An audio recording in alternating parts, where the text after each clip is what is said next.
Genesis chapter 46 to 50 Tagalog. Genesis 46.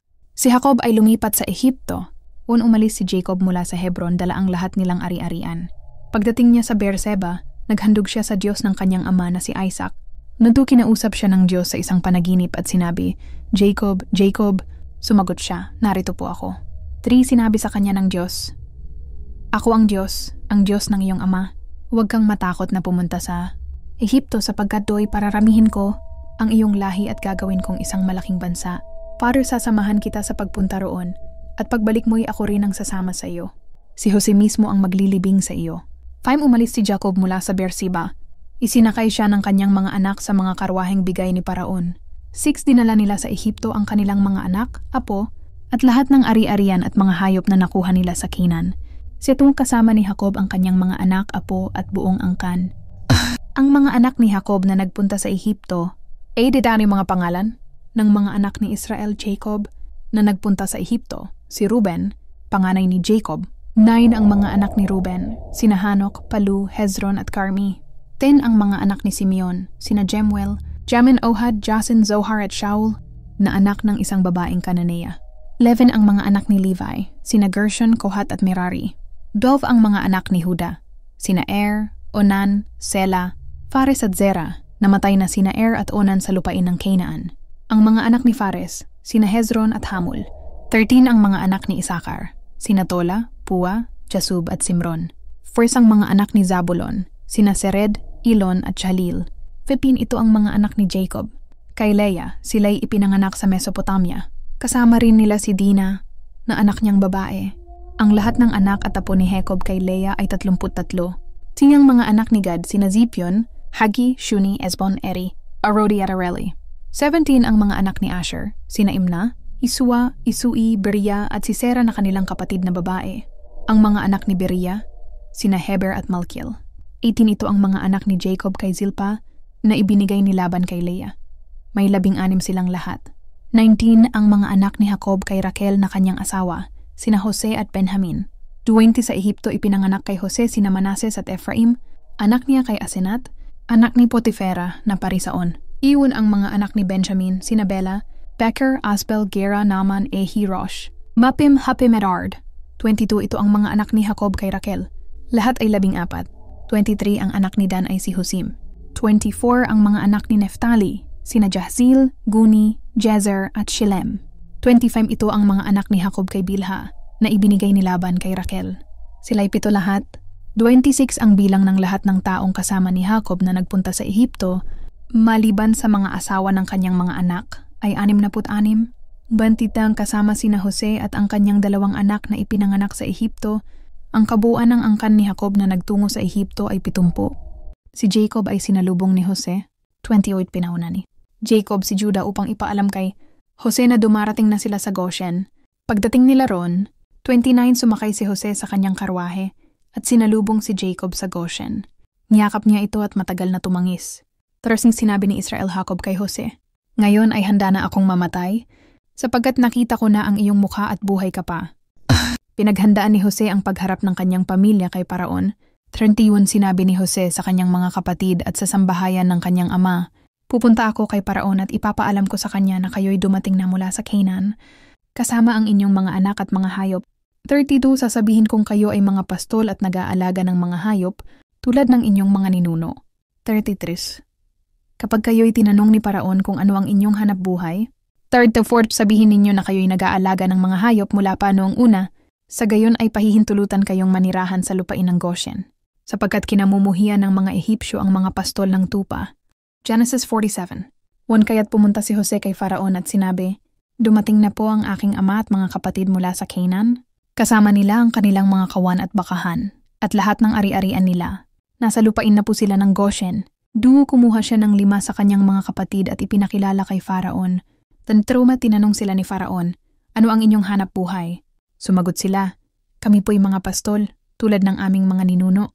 Sinabi pa nila, "Naparito po kami upang makipanirahan sa inyong lupain, dahil matindi ang taggutom sa Canaan, at wala ng pastulan para sa aming mga kawan. Pakiusap po na payagan ninyo kaming tumira sa Goshen."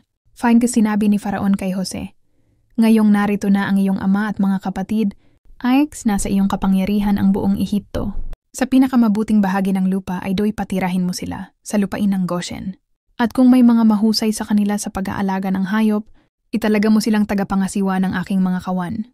Siyan dinala rin ni Jose ang kanyang amang si Jacob at ipinakilala kay Faraon. Binasbasan ni Jacob si Faraon. 8, tinanong siya ni Faraon. Ilang taon ka na ba? 9, sumagot si Jacob. 130 taon na ako. Maikli at puno ng hirap ang aking buhay, at hindi ito umabot sa haba ng buhay ng aking mga ninuno. Taons pagkatapos ay binasbasan muli ni Jacob si Faraon at umalis. Inilan pinatira ni Jose ang kanyang ama at mga kapatid sa pinakamabuting bahagi ng Ehipto, sa lupain ng Rameses ayon sa utos ni Faraon. 2, pinakain ni Jose ang kanyang ama, mga kapatid, at buong sambahayan ng kanyang ama, ayon sa bilang ng kanilang mga anak. 13, wala ng pagkain sa buong lupain dahil sa matinding tagutom. Ang lupain ng Ehipto at Canaan ay naghirap ng husto. 14, ipinagbili ng mga tao kay Jose ang kanilang salapi bilang kapalit ng trigo. Tinipon ni Jose ang salaping iyon at dinala sa palasyo ni Faraon. Taninsense nang maubos na ang salapi sa Ehipto at Canaan. Pumunta sa kanya ang mga Ehipsyo at nagsabi, "Bigyan mo kami ng pagkain. Bakit mo kami hahayaang mamatay, gayong wala na kaming salapi?" May sinabi ni Jose, "Ibigay ninyo ang inyong mga hayop kapalit ng pagkain." Sabay nun kaya dinala nila ang kanilang mga hayop kay Jose at binigyan niya sila ng pagkain, kapalit ng mga kabayo. Tupa, baka watas no?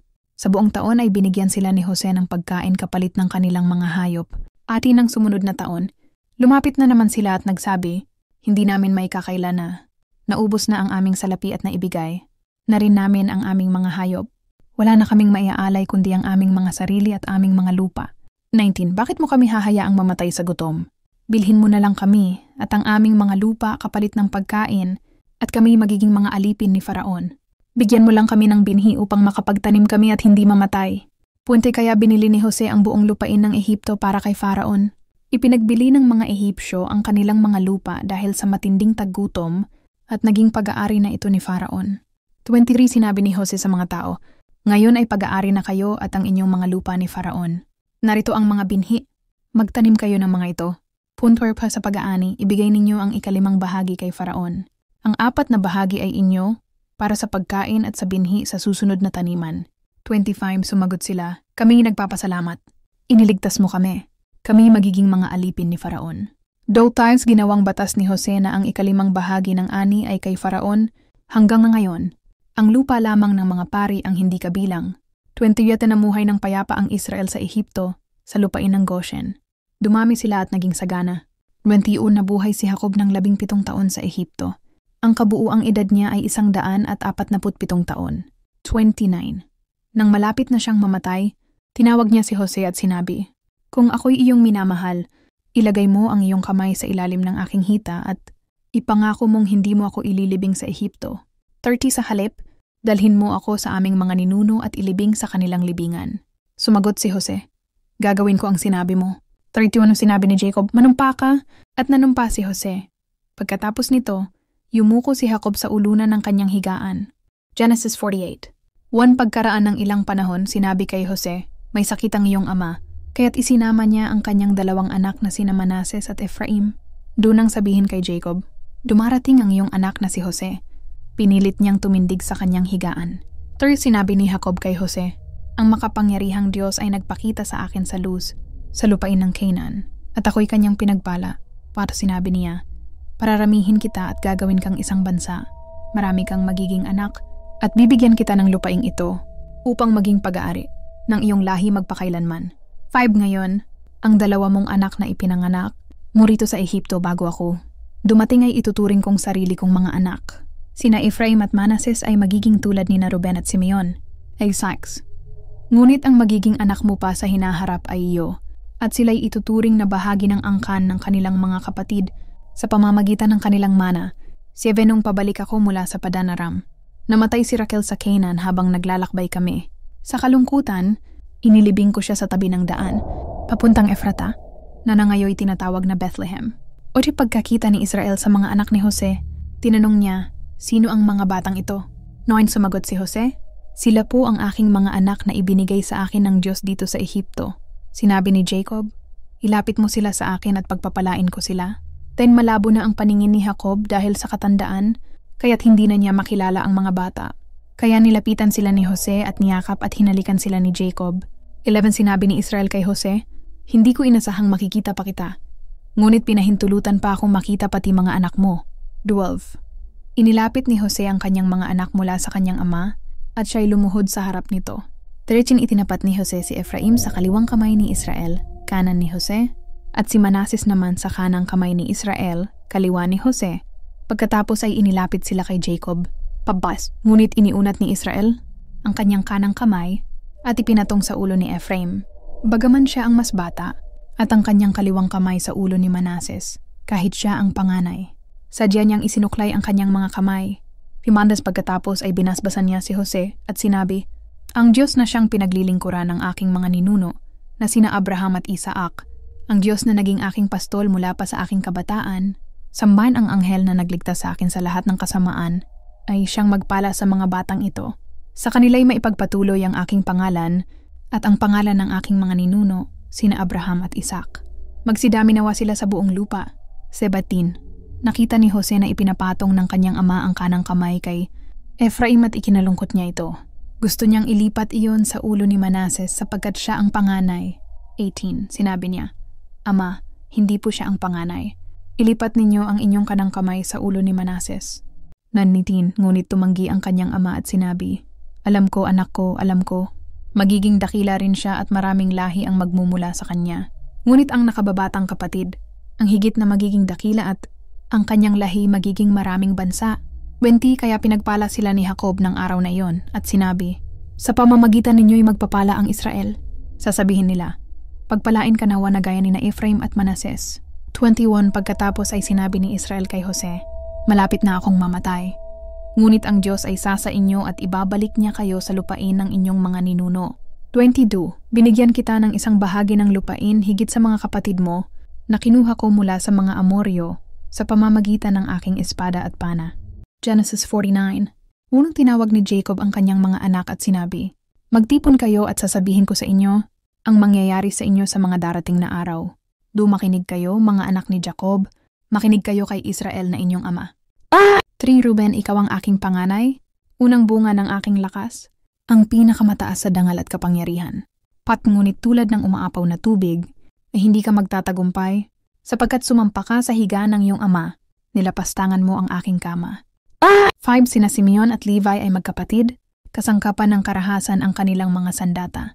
Naning, huwag makisama ang aking kaluluwa sa kanilang kapulungan, ni makiisa ang aking karangalan sa kanilang mga gawa, sapagkat sa galit nila'y pumatay sila ng tao, at sa kagustuhan ay pinutol nila ang litid ng toro.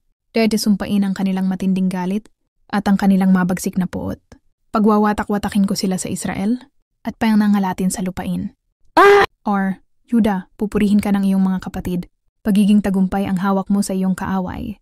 Yuyuko sa iyo ang mga anak ng iyong ama. Naun si Huda ay tulad ng batang leon. Anak ko, sa biktima'y bumangon siya. Tulad ng leon na nagpapahinga. Sino ang maglalakas loob na gambalain siya? Tapanson. Ang setro'y hindi mahuhulog sa lahi ni Huda, ni ang pamumuno ay mawawala sa kanyang angkan, hanggang dumating ang tunay na hari, na pagkakaisahan ng mga bansa. Tatalian niya sa punong ubas ang kanyang batang asno, at sa piling ng pinakamainam na puno ang anak ng kanyang asno.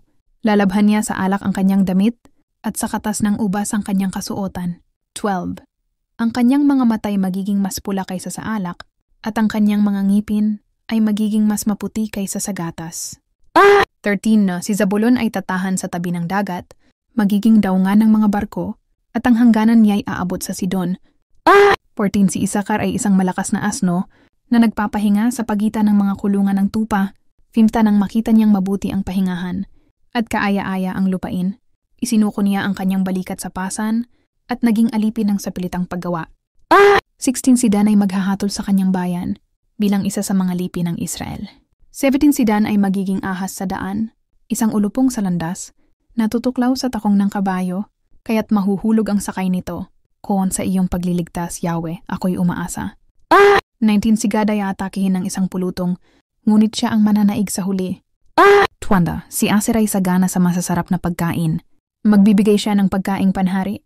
21 Si Neftali ay isang mailap na usa, taglay ang mga salitang kaaya-aya.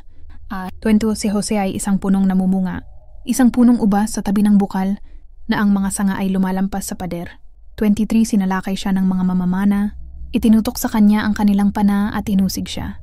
24 ngunit nanatiling matatag ang kanyang pana at pinatatag ang kanyang bisig ng makapangyarihan sa Jacob, ang pastol, ang bato ng Israel.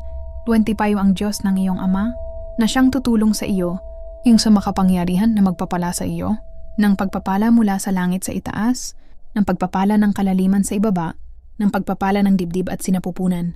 26 ang mga pagpapala ng iyong ama ay humihigit sa mga bundok ng sinaunang panahon, sa mga burol na walang hanggan. Mapasa iyo nawa ang lahat ng ito, Jose, ang pinili sa gitna ng kanyang mga kapatid. Swerte si Benjamin ay parang asong gubat na dumadagita. Sa umagay kumakain siya ng huli at sa gabi hinahati ang samsam. 28 ito ang 12 lipi ng Israel at ito ang mga salitang binitiwan ng kanilang ama sa pagpapala sa kanila. Bawat isa'y pinagpala niya ayon sa kanyang nararapat. 29 pagkatapos ay iniutos ni Jacob, ako'y malapit ng mamatay. Ilibing ninyo ako sa tabi ng aking mga ninuno, sa yungib na nasa bukid ni Efron na Heteo, 30 sa yungib ng Makpela sa silangan ng Mamre, sa Kanaan. Iyon ay binili ni Abraham kay Efron na Heteo bilang pag-aari at libingan. 31 doon inilibing sina Abraham at Sarah, si Isaac at si Rebecca, at doon ko inilibing si Leah. 32 ang bukid na iyon at ang yungib ay binili sa mga Heteo. 33 pagkatapos ibigay ang mga utos na ito sa kanyang mga anak, si Jacob ay humiga muli sa kanyang higaan at namatay. Siya'y iniwanan ng kanyang hininga. Genesis 50. When yumakap si Jose sa kanyang ama, umiyak sa ibabaw nito at hinagkan siya. 2 inutusan niya ang mga manggagamot na nasa kanyang serbisyo na imbalsamuhin ng kanyang ama. Kaya't ginawa nila ito, 3 at inabot ng 40 araw, sapagkat ganoon ang karaniwang panahon para sa imbalsamasyon. Umiyak ang mga Ehipsyo sa loob ng 70 araw para sa kanya. Pagkalipas ng panahon ng pagluluksa, sinabi ni Jose sa mga tauhan ng palasyo ng Paraon, kung kinalulugdan ninyo ako, ipagbigay alam ninyo sa Paraon, mahig nang ako'y malapit ng mamatay, pinasumpa ako ng aking ama, sinabi niya, ililibing mo ako sa libingan na inihanda ko sa Canaan. Kaya't ako'y makikiusap na payagan, akong pumunta roon upang ilibing ang aking ama. Pagkatapos babalik din ako. Next sinabi ng Paraon, sige, pumunta ka at ilibing mo ang iyong ama ayon sa kanyang ipinangako mo sa kanya. Sige, kaya't si Jose ay pumunta upang ilibing ang kanyang ama. Kasama niya ang lahat ng opisyal ng Paraon, ang matatanda sa sambahayan ng Paraon, at ang lahat ng matatandang lalaki ng Ehipto. Oto kasama rin ang sambahayan ni Jose, ang kanyang mga kapatid, at ang sambahayan ng kanyang ama. Naiwan lamang sa Goshen ang mga anak nila at ang kanilang mga hayop. 9 may kasamang mga karo at mga kabalyero, kaya't napakalaking pangkat ang sumama. 10 pagdating nila sa giikan ng Atad, sa kabila ng Jordan, tumangis sila roon ng malakas at matagal. 7 araw silang nagluksa roon para kay Jacob.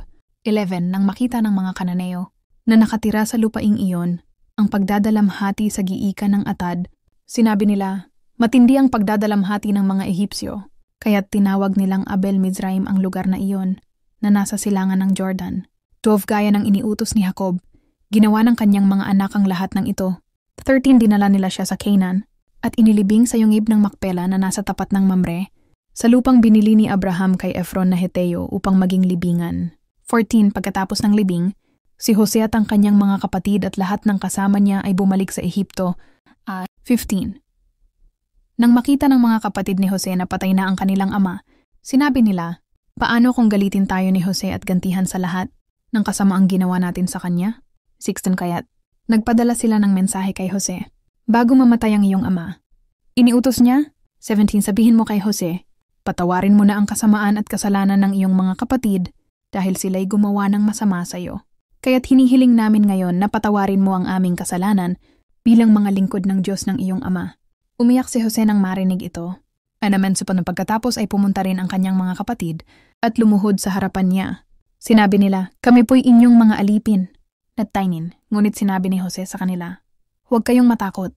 Ako ba ang kahalili ng Diyos? 20 masama ang balak ninyo sa akin, ngunit ginamit iyon ng Diyos para sa kabutihan upang iligtas ang maraming tao gaya ng nangyayari ngayon. 21 kaya't huwag kayong matakot. Ako ang bahala sa inyo at sa inyong mga anak. Kaya't pinalakas niya ang kanilang loob at kinausap sila ng mahinahon. Dompido nanirahan si Jose sa Ehipto kasama ng sambahayan ng kanyang ama. Umabot siya ng 110 taon. 23. Nakita pa niya ang mga apo ni Ephraim hanggang sa 3 salinlahi. Inalagaan din niya ang mga anak ni Machir na anak ni Manases, na itinuring niyang parang sarili niyang mga anak. 24 sinabi ni Jose sa kanyang mga kapatid, "Malapit na akong mamatay. Ngunit tiyak na dadalawin kayo ng Diyos at ilalabas. Kayo mula sa lupaing ito papunta sa lupaing ipinangako niya kina Abraham, Isaac at Jacob." 25 mo pinanumpa ni Jose ang mga anak ni Israel. "Kapag dinalaw kayo ng Diyos, dalhin ninyo ang aking mga buto palabas dito." 20 si Jose ay namatay sa edad na 110 taon. Siya ay inimbalsamo at inilagay sa isang ataul sa Ehipto